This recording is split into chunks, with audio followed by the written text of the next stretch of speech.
आशा की किरण। એક સ્કૂલની અંદર બધા વિદ્યાર્થીને ટીચરે પ્રશ્ન આજ પૂછ્યો કે ગાડીમાં બ્રેક શું કામ આપવામાં આવે? બધાએ તમારી જેવું જ ઉત્તર આપ્યો. એક વિદ્યાર્થી હાથ ઊંચો કર્યો. સાહેબ હું કહું તો ગાડીની સ્પીડ પકડવા માટે બ્રેક આપવામાં આવે છે. ઓલા વિદ્યાર્થીઓ અચંબામાં પામી ગયા. સ્પીડ આપવા માટે? ટીચરે કીધું ઓકે, તારો ઉત્તર બરાબર છે. હું તમને એમ કહું, તમે રોડ પર ગાડી જતી હોય પછી બ્રેક ફેલ થઈ જાય પછી તમે લીવર જવા દો ને ફાસે ફાસ 120 સ્પીડ ઉપર તમે હાઈવે પર ગાડી શાને આધારે રાખી શકો છો? બોલો તો. બ્રેક ને લઈને. બ્રેક છે એટલે તમને ચિંતા નથી. 120 સ્પીડમાં જાય તો ઉપાધિ નથી.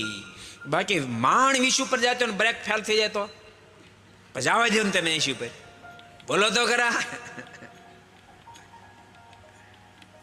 બ્રેક ને લઈને ગાડી સ્પીડ પકડી શકે. સ્પીડને માટે બ્રેક છે એમ યાદ રાખજો. ઘરના વડીલો બ્રેક મારે, આમ ન કરાય આમ ન કરાય, તારા બરાબર નથી તું કરતો.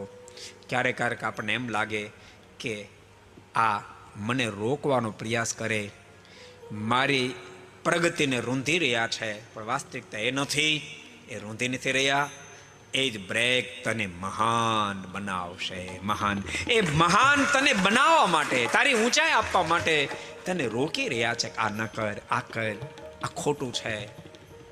તારી મહાનતા માટે કહી રહ્યા છે. તારી ઈર્ષા માટે નહીં, તને રૂંધવા માટે નહીં. એમ ભક્તો સમાજમાં સંતો જે માર્ગ બતાવે, વ્યસન ન રાખો, કુટેવ ન રાખો. વ્યસન વાળી વ્યક્તિને ગમે નહીં, પણ તમારા ભલાને માટે